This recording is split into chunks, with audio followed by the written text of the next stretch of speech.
Hello दोस्तों, आपका alpha institute में स्वागत है। आज भाई जो है प्रयोगशाला विधि का ये नेक्स्ट लेक्चर है। जो ये लेक्चर जो होगा आपका वो होगा भाई प्रयोगशाला विधि होगी। क्या होगी भाई? प्रयोगशाला विधि होगी। और ये किसकी विधि होगी?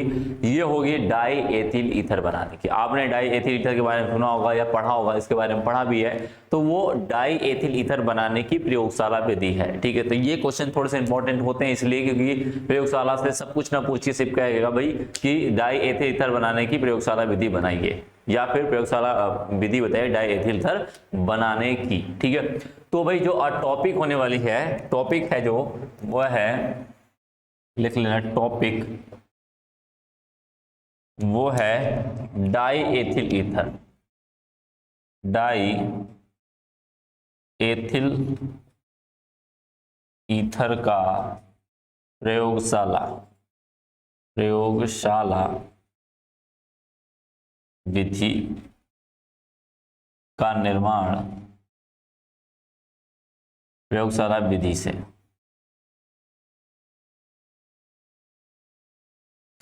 ठीक है, तो ये आपका क्या होने वाला भाई, आज का आपका होने वाला टॉपिक। ठीक है, तो इस टॉपिक पे हम डिस्कस करेंगे, बात करेंगे जो डाई एथिल ईथर होता है उसका फॉर्मूला होता है।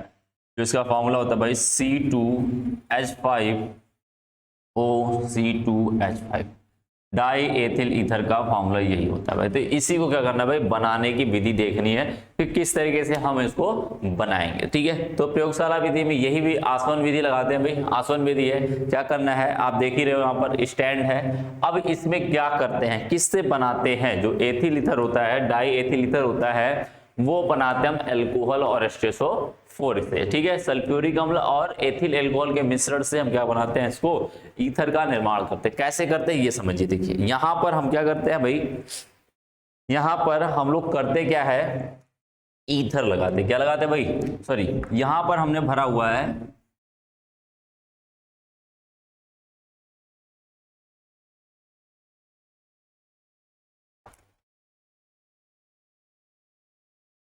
ये जो मिश्रण है, ये मिश्रण आपका भाई, ये जो मिश्रण है वो आपका है ether, sorry, alcohol, ethyl alcohol C2H5OH plus में H2SO4, इन दोनों का मिश्रण। क्या भाई, एल्कोहल प्लस में H2SO4 का मिश्रण है। ये जो लगा है आपको पता ही है क्या भाई, ये है स्टैंड। क्या है, या कह सकते हैं पिन है, ये वाला पिन है। ठीक है, पिन है। और ये वाला फ्लास्क है। ये क्या भाई, फ्लास्क। ठीक है, ये आपका फ्लास्क है, दिख नहीं रह गया, चलो मैं इसको दूसरे पेन से कर देता हूं। ये हुआ अपना पिन, ये हुआ फ्लास्क। ठीक है, और ये वाला जो है अपना वो है बर्नर।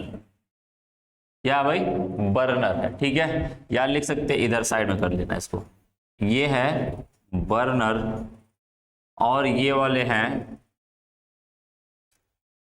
ये है भाई आपके स्टैंड। ये भी क्या है आपका स्टैंड, दोनों को दोनों स्टैंड है। बात समझ में आ रही है? अब इसमें क्या करोगे, आप इसको भरोगे। अब इसके ऊपर आप करोगे एथिल एल्कोहल को ऊपर से भी भरोगे। क्या करोगे, ऊपर से, दोनों तरफ से क्या करेंगे, दोनों तरफ से भरेंगे। काम क्या है मैं बता देता हूं इसको। ठीक है, इनका काम क्या भाई, मैं इसको अभी एक्सप्लेन कर देता हूं, समझ जाइए भाई पहले। अब क्या करना है, यहां पर आपने क्या भरा हुआ है, जल भरा हुआ। क्या भरा हुआ है, जल भरा हुआ है। ठीक है, इसका काम तो जानते ही हो आप लोग।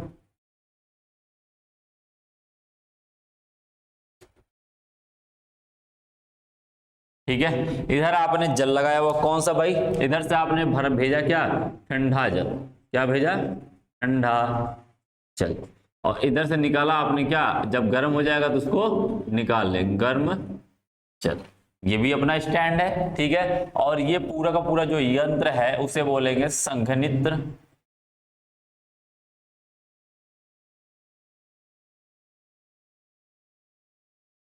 संघनित्र पात्र, ठीक है। और ये अपना रहा बीकर, जो कि पहले भी जान चुके हो, ठीक है। अब काम क्या है भाई, ये समझिए काम क्या है इनका, इस तरीके से समझिए इनको, ठीक है। ग्राही भी कहते हैं इसको, बीकर भी कहते हैं, जो भी नाम लेना चाहो ले सकते हो। ग्राही का मतलब जो इकट्ठा करने वाला होता है, ठीक है। बात समझ में आ रही है।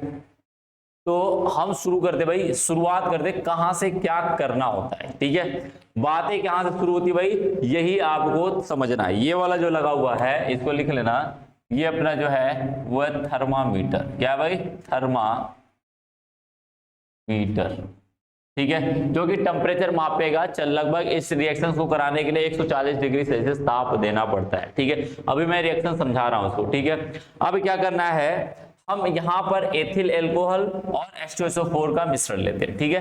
एथिल एल्कोहल और H2SO4 का मिश्रण लिए, इसको व्यवस्था अनुसार क्या करेंगे भाई, इसको पहले तो हमने फिट कर दिया, इसको पिन को यहाँ पे लगाया, स्टैंड ये लगाया, यहाँ पे पिन लगाया, यहाँ पे फ्लास्क लगाया, ठीक है। फ्लास्क लगाया, इसके अंदर ये क्या लगाया, थर्मामीटर लगाया हुआ है, और ये क्या लगा हुआ है, एक नली लगा हुआ ऊपर से एथिल एल्कोहल डालने के लिए। क्या देने के लिए भाई, एथिल एल्कोहल, ठीक है। बात समझ में आ रही है। एथिल एल्कोहल का निर्माण भाई, ये एथिल एल्कोहल देने के लिए लिखोगे एथिल एल्कोहल, ठीक है। एथिल एल्कोहल लगाओगे भाई, ठीक है। बात समझ में आ रही है। एथिल एल्कोहल आपने लगाया, ठीक, समझिए इसको। बात समझ में भाई, तो देखना एथिल एल्कोहल यहां पे भी लगाया है, एथिल एल्कोहल यहां पे भी है। आप समझिए क्या काम क्या है इनका, ये से ज्यादा जरूरी है। क्या किया आपने, यहां से इसको गर्म करोगे, क्या करोगे, बर्नर लगाया हो आपने, गर्म किया, इसको जैसे ही ऑन करोगे, क्या करोगे भाई, इनको जैसे ही ऑन करोगे, बर्नर को जैसे ही ऑन करोगे, ये क्या होगा, टेम्परेचर देना शुरू होगा। टेम्परेचर देगा, हम यहाँ से थर्मामीटर से चेक करते रहेंगे भाई टेम्परेचर कितना हुआ, ठीक है। अब टेम्परेचर चेक करते रहेंगे, यहां से जैसे ही गर्म होगा, ये धीरे धीरे गर्म होता जाएगा। क्या होगा भाई, धीरे धीरे गर्म होता जाएगा, और यहां से हम क्या करेंगे, धीरे धीरे, तेजी से नहीं भाई, एथिल एल्कोहल और ये H2SO4 सल्फ्यूरिक हम आपस में क्या करेंगे, रिएक्शन करेंगे, और ऊपर से हम क्या करेंगे, एथिल एल्कोहल की मात्रा और बढ़ाते जाएंगे। क्या करेंगे, धीरे धीरे बढ़ाते जाएंगे। फायदा क्या होगा भाई, दोनों एथिल एल्कोहल क्या करते हैं भाई, एक दूसरे के बाद रिएक्शन करते हैं। पहले इनको आपस में रिएक्शन करने दो, देन इसके बाद इसको गिराओगे, धीरे धीरे गिराओगे, तो क्या करेगा, ये रिएक्शन करने के बाद होगा। कैसे होगा, समझिए इस बात को समझिए। अभिक्रियाएं देखिए भाई,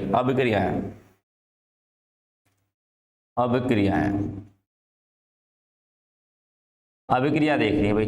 अभिक्रिया में क्या करना है, पहले ये एथिल एल्कोहल और H2SO4, क्या भाई, एथिल एल्कोहल और H2SO4, इसको मैं लिख सकता हूं H2SO4,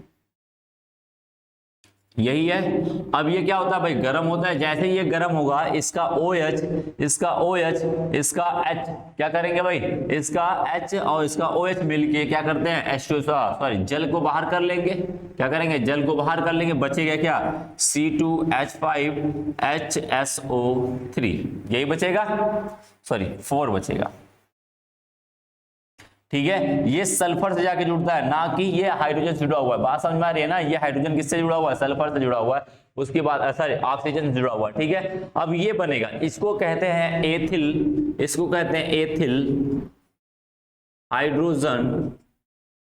हाइड्रोजन सल्फेट। क्या कहेंगे भाई, सल्फेट। समझ गया बात को, हाइड्रोजन सल्फेट बना। क्या बना भाई, एथिल हाइड्रोजन सल्फेट। अब ऊपर से क्या करेंगे, हम ऊपर से एथिल एल्कोहल की मात्रा तब ऐड करते हैं, एक ही साथ ले लेते ना, तो ये कुछ और बनाता, फिर हाइड्रोजन सल्फेट बना लिया, एथिल हाइड्रोजन सल्फेट बना के छोड़ देता, ठीक है। बात समझ में आ रही है। हाइड्रोजन सल्फेट बना के या सल्फोनीकरण हो जाता है इसका। क्या हो जाता है भाई, सल्फोनीकरण जानते हो, HSO3 बन जाता। बात समझ में आ रही है, HSO3 बन जाता, वो सल्फोनी अलग चीजें बन जाती, तो फिर रिएक्शन में दिक्कत हो जाती, ठीक है। इसलिए हमने क्या किया भाई, यहाँ पर एथिल एल्कोहल, जो यहाँ वाला एथिल एल्कोहल H2SO4 के साथ ये रिएक्शन देता है, लेकिन बाद में ऐड करोगे, जैसे इसको ऐड करोगे, देखना। अब मैंने क्या ऐड किया, एक्स्ट्रा ये बन चुका है, इसके अंदर गर्म किया, ये बन गया। अब ऊपर से हम क्या करते हैं भाई, C2H5HSO4 प्लस में C2H5OH, ये मिल गया, ये दोनों मिल गए आपस में, ये दोनों मिलेंगे तो जानते क्या बनाएंगे भाई, ये क्या बनाएंगे, इसका क्या करेगा H2SO4 क्या है यहाँ पर उत्प्रेरक की तरह काम कर रहा है, तो ये निकलना चाहेगा, तो इसका ये एक हाइड्रोजन, इसका ये HSO4 मिलके H2SO4 के रूप में बाहर निकलेंगे, तो बचेगा क्या भाई, इसका C2H5O बचेगा और इसका C2H5 बचेगा, दोनों आपस में जुड़ जाएंगे। इसका देखो C2H5O, इधर बगल में C2H5 हो गया, ठीक है, बात समझ में आई। तो ये क्या हुआ, इसे कहते हैं एथिल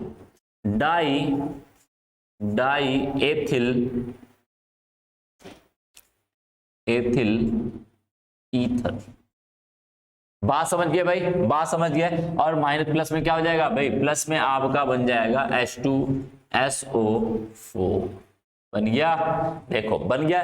इसीलिए इसको हम क्या करते हैं, एक्स्ट्रा ऊपर से ऐड करते हैं, ना कि उसको हम उसी विलयन में। आप चाहते, आप कह सकते सर ऐसा क्यों किया आपने, ऊपर से ऐड कर दिए, बार बार ऐड करना पड़ा, एक ही बार में ज्यादा से क्या करेंगे, एथिल एल्कोहल डाल देंगे इसी के अंदर, एथिल एल्कोहल डाल के फटाक से H2SO4 डाल दे और डाल के दोनों को गर्म कर दे, फटाक से बन के तैयार हो जाएगा। नहीं भाई, जब वो कराओगे, जब सीधे एक ही बार में डाल के सब करा दोगे तो ये बन के तैयार होगा, तो उससे क्या होगा, ईथर नहीं बनेगा। ईथर बनाने के लिए जितना मात्रा इसमें डालोगे, ये पहली बार रिएक्शन करेगा तो क्या करेगा, एथिल हाइड्रोजन सल्फेट बनाएगा, फिर ऊपर से, इसीलिए क्या करते हैं ऊपर से ऐड करेंगे कि ये बन जाए, ये पहली बार सोल्यूशन में बन जाए, उसके बाद ऐड करेंगे तब जाके ये बनेगा, नहीं तो फिर वो कुछ और बनाना शुरू कर देगा। समझ में आ रही बातें, हाँ बातें समझ में आई। जैसे इसको क्या करोगे, गर्म करोगे, ये क्या करेगा, वाष्प बनेगी। अब ये क्या बना भाई, वाष्प बना। अब वाष्प बना तो ऐसे फैलेगा भाई हर तरफ से, क्या होगा, ये वाली नली क्या है, ये ऑन ऑफ करने के लिए जब जरूरत पड़ेगी तो डालेंगे, जब जरूरत पड़ेगी तो बंद कर लेंगे। जैसे बंद करेंगे, एक ही नली बची है भाई, ये वाली नली, इसमें से क्या करेगा, ये गैस क्या होगी, धीरे धीरे निकलेगी, गैस धीरे धीरे निकलेगी। और यहाँ पर क्या लगा है, संघनित, संघनित पात्र का काम ही है, क्या भाई, संघनित पात्र का काम ही है, क्या करना, क्या करना है भाई, संघनित पात्र का काम है कि इसके वाष्प को क्या करेगा, डाई एथिल ईथर के वाष्प को क्या करेगा, द्रव के रूप में परिवर्तित करेगा। जैसे ये यहाँ पर आने के बाद क्या करेंगे, धीरे धीरे द्रव के रूप में परिवर्तित होंगे, और द्रव के रूप में बनते बनते क्या करेंगे, ये धीरे धीरे इस ग्राही से निकलकर, इस नली से निकलकर क्या करेंगे भाई, इस बीकर में जाके जमा हो जाएंगे। समझ गए बात को, बीकर में जमा हो जाएंगे, जिसे हम कहेंगे, हम जो जमा होने वाले पदार्थ को हम बोलेंगे क्या, डाई C2H5O C2H5। बात समझ में आई, C2H5O C2H5 बोलेंगे डाई एथिल ईथर। समझ गए बात को, बात ये तो चीजें थी समझने वाली चीजें, क्या करना भाई, समझने वाली चीज थी। अब हमें क्या करेंगे, हम क्या करेंगे, लिखेंगे कैसे इनको, क्या करेंगे भाई, इनको हम लिखे कैसे, ये समझना हमें बहुत ज्यादा जरूरी है भाई, ये समझना कि हम इसको लिखे कैसे। तो ठीक है, तो पहले इसको बना लो, फिर समझते भाई इसको, पहले आप इसको बना लो, फिर देन हम समझते हैं कि भाई ये है क्या चीज, कैसे इनको हम राइट करेंगे, रिटेन में लिखेंगे कैसे, किस तरीके से।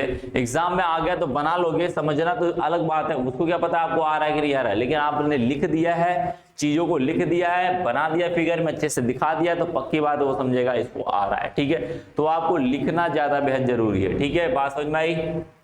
तो पेपर में समझना एक तो अलग कला है, समझना खुद के अंदर बात होती है, समझना जो होती है, समझ जो होती है वो खुद के लिए फायदेमंद होती है, जो लिखना होता है वो नंबर दिलाता है, लिखने वाला चीज ही आपको नंबर दिलाता है। तो ज्यादा से ज्यादा फोकस रहे लिखने के ऊपर कि आप लिख पा रहे हो कि नहीं लिख पा रहे हो, रिटेन कर पा रहे हो उस चीज को कि नहीं कर पा रहे हो। प्रैक्टिस करो भाई, क्या करो, जितने चीज पढ़ रहे हो ना, एक बार आपने पढ़ा, ऐसा नहीं कि छोड़ दे इसको, ऐसा ना करना भाई कि इसको छोड़ दे, कहेंगे भाई जाने दो हटाओ, नहीं करेंगे भाई, सीधे एग्जाम में फोड़ेंगे जाके इसको। ठीक है, ऐसा मत सोचना, ऐसा सोचोगे तो गड़बड़ हो जाएगा। क्या करोगे भाई, एक बार आपने पढ़ा, वीडियो बंद किया, आप इसको क्या करो, हैंड रिटेन करो, क्या करो, हैंड रिटेन करो, लिखना शुरू करो, लिख पा रहे हो कि नहीं, कितना लिख पा रहे हो, कितना मिस्टेक हो रहा है वो वहीं पे समझ में आएगा, नहीं तो वही सिली मिस्टेक जो होगा ना वहां पे हो जाएंगे, और वहां पे टाइम नहीं है आपके पास। ठीक है, बात समझ में आई। एग्जामिनर ने टाइम दे के नहीं सेट किया, वो एग्जामिनर ने ये सोचा कि आपको सब कुछ आ रहा है और आप कर जाओगे। ठीक है, तो वहां पे सिली मिस्टेक नहीं करना भाई, जितने भी मिस्टेक करना है घर पे ही करना है, बाहर नहीं करना, जाके एग्जाम में नहीं करना है। ठीक है, तो आप तभी जाके नंबर आते हैं यार। ये 90%, 95 के प्लस जो आते हैं ना, 90 प्लस जो आते हैं ना जितने भी, तो ये मजाक नहीं होते, मजाक नहीं तो उसके पीछे बहुत सारी मेहनत होती है, प्रैक्टिस होती है, ठीक है। तो ये प्रैक्टिस जरूरी है और उसके लिए टाइम देना पड़ता है। आप ये सोचो कि घर में सो के हम सीधे क्या करें भाई 90 प्लस लाते, तो ये बड़ी मुश्किल काम है और लाना सभी चाहते भाई 90 प्लस, सभी सोच रहे कि मेरा हो जाए, लेकिन बिना मेहनत किए, जो कि पॉसिबल है नहीं। करो भाई फटाक से।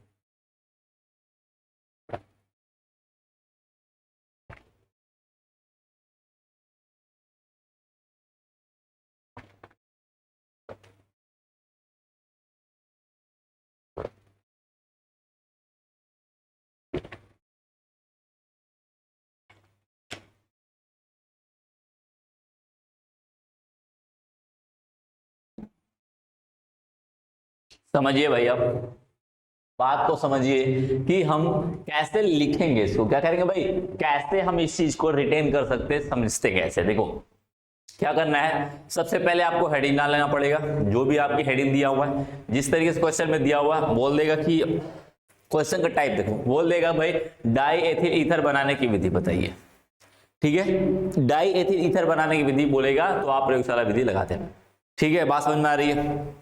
और आपकी दूसरा क्वेश्चन क्या, दूसरा टाइप क्या हो सकता है इसका दूसरा टाइप हो सकता है कि बोलेगा डाई एथिल ईथर बनाने की प्रयोगशाला विधि बताइए, ठीक है, तो भी बना सकते हो। या फिर आपको नॉर्मली एक बात बोल सकता है, कभी कभी ये भी एग्जाम में दे देते हैं कि ईथर बनाने की प्रयोगशाला विधि बताइए। यदि बोल रहा है ईथर बनाने की प्रयोगशाला विधि है तो समझ जाना कि वो डाई एथिल ईथर के बारे में ही बात कर रहा है। क्यों? क्योंकि आपके एग्जाम में, सॉरी, आपके सिलेबस में जो है डाई एथिल ईथर के बारे में ही बताया गया है, ठीक है। तो आप जब ईथर नॉर्मली बोलेगा तो आप समझ जाना कि ये ईथर के बारे का मतलब है, डाई एथिल ईथर की बात ही कर रहा है, ठीक है। बात समझ में आ रही ना। तो इस चीज को गौर से देखना, समझना इस चीज को, नहीं तो फिर वहां पे मिस्टेक होने के चांसेस हैं। क्योंकि क्वेश्चन पूछने का तरीका ही, कितने लोगों को तो क्वेश्चन ही समझ में नहीं आता कि एग्जामिनर ने पूछा क्या है। चीजों को पढ़ के तो सब कुछ जाते हैं, लेकिन उनको क्वेश्चन ही नहीं समझ में आता है, ठीक है। बात समझ में आ रही है ना।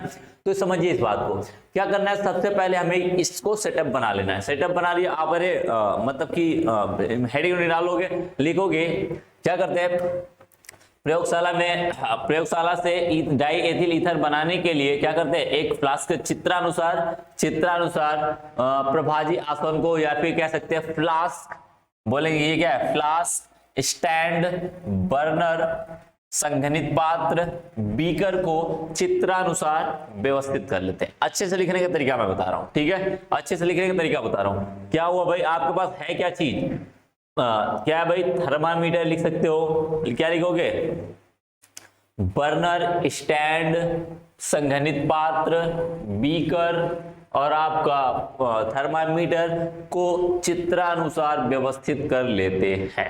हो गया, आप चित्र बनाए रहोगे तो समझ जाएगा भाई चित्र के हिसाब से व्यवस्थित है वो सब, ठीक है। चित्रानुसार व्यवस्थित कर लेते हैं। अब क्या करते हैं, बर्नर को ऑन करते हैं, या बर्नर्स क्या करते हैं, फ्लास्क में एथिल एल्कोहल तथा सल्फ्यूरिक अम्ल का मिश्रण लेते हैं, ठीक है, तथा जिसे धीरे धीरे क्या करते हैं, धीरे धीरे बर्नर के द्वारा गर्म करते हैं, क्या करते हैं, बर्नर के द्वारा धीरे धीरे गर्म करते हैं, तथा उसी फ्लास्क में ऊपर से एथिल एल्कोहल की मात्रा क्या करते हैं, पुनः ऐड करते हैं। ऐड करने का मतलब पुनः क्या करते हैं, उसके अंदर फिर से पुनः प्रवेश कराते हैं, क्या करते हैं, एथिल एल्कोहल को पुनः ऐड करते हैं। अब ऐड करने के बाद जिससे उसके अंदर रिएक्शन अभिक्रियाएं होती है जो निम्न प्रकार से है। तो फटाक से अभिक्रिया दिखाओगे, इसकी एथिल एल्कोहल तथा H2SO4 की अभिक्रिया दिखाओगे, क्या बनेगा, एथिल हाइड्रोजन सल्फेट बनेगा, जल बाहर हो जाएगा। अब क्या बना भाई आपके पास, अब ये एथिल हाइड्रोजन सल्फेट जो है फिर से एथिल एल्कोहल जो ऐड किया गया हो उससे रिएक्शन करता है, क्या बना लेगा, डाई एथिल ईथर बना लेगा। अब लिखोगे डाई एथिल ईथर का निर्माण होता है, क्या करता है, डाई एथिल ईथर का निर्माण करता है, रिएक्शन दिखा लोगे। फिर उसके बाद नीचे से लिखोगे, उसके क्या करोगे, उसके नीचे से लिखोगे, बना हुआ डाई एथिल ईथर वाष्पित होता है। क्या होता है भाई? वाष्पित होता है, वाष्पित होता है तथा संघनित पात्र से क्या होता है भाई? संघनित पात्र से पात्र में आकर वो संघनित हो जाता है। क्या करता है? संघनित या एकत्रित हो जाता है, एकत्रित होकर द्रवित हो जाता है। क्या होता है भाई?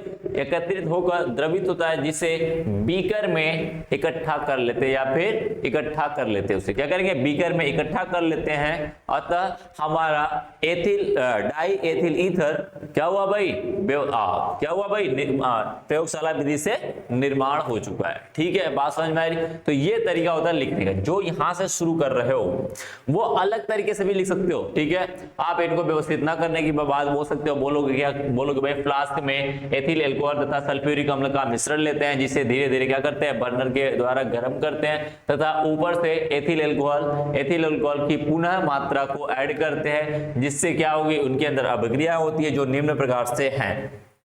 क्या होगा? निम्न प्रकार से है। अब यहाँ पे लिख दोगे, अतः इन अभिक्रियाओं से लिखोगे, इन अभिक्रियाओं से डाई एथिल ईथर का निर्माण होता है, जो वाष्पित होकर क्या करता है? संघनित पात्र में जाता है, जिसमें जल लगा होता है। क्या होता है भाई? जल लगा होता है, जो उसको ठंडा कर देता है, संघनित करता है, यानी एकत्रित करके क्या करता है भाई? द्रवित कर देता है, उसे द्रवित करता है, जिसे बीकर में इकट्ठा कर लेते हैं। अतः हमारा एथिल एल्कोहल का निर्माण हो चुका होता है। ठीक है, बात समझ में आई? तो ये होता है तरीका लिखने का, ये होता है तरीका लिखने का। तो भाई बना क्या मेरे हिसाब से यदि समझे हो बात को तो बना के आप लिख सकते हो। बात समझ में आ रही है? बात समझ में आ रही है भाई? तो इस तरीके से क्या करेंगे? इनका निर्माण करेंगे, इनको समझेंगे। तो ये तरीका है। बाकी सब तो आप पीछे से इतनी 2-3 प्रयोगशाला विधि और भी पढ़ चुके हो, फार्मिक अम्ल का पढ़े हो। ठीक है, आपने भी पढ़ा हुआ था, एथिल ब्रोमाइड का पड़ा हुआ था, उसी तरीके से इनका भी है। बस इसमें क्या होता है? ऐड करना पड़ता है एथिल एल्कोहल अलग से और ऐड करना पड़ता है अपनी तरफ से। ठीक है, बात समझ में? बस यही इनके अंदर क्या डिफरेंस है, और क्या सब कुछ तो सेम है उसी तरीके से। मेथड सब सेम है, बस मैंने क्या किया है? थोड़ा सा इनका स्ट्रक्चर चेंज कर दिया, अपने हिसाब से बना लिया हुआ है। ठीक है, बात समझ में आ रही है? तो इस तरीके से क्या करेंगे भाई? इनकी बात करेंगे या फिर कहेंगे डाई एथिल ईथर का निर्माण कराते हैं हम लोग। ठीक है, बात समझ में आ रही है? तो भाई ये वाला आपका जो प्रयोगशाला विधि है ये होता है आपका खत्म। ठीक है, ये प्रयोगशाला विधि आपका खत्म होता है। अब हम लेके आएंगे नए प्रयोगशाला विधि के साथ। ठीक है, बात समझ में आई? तब तक के लिए धन्यवाद। और भाई होली के साथ साथ, होली तो आपके लिए मुबारकबाद ही है, और उसके साथ साथ आप पढ़ाई करते रहिए। ठीक है, धन्यवाद।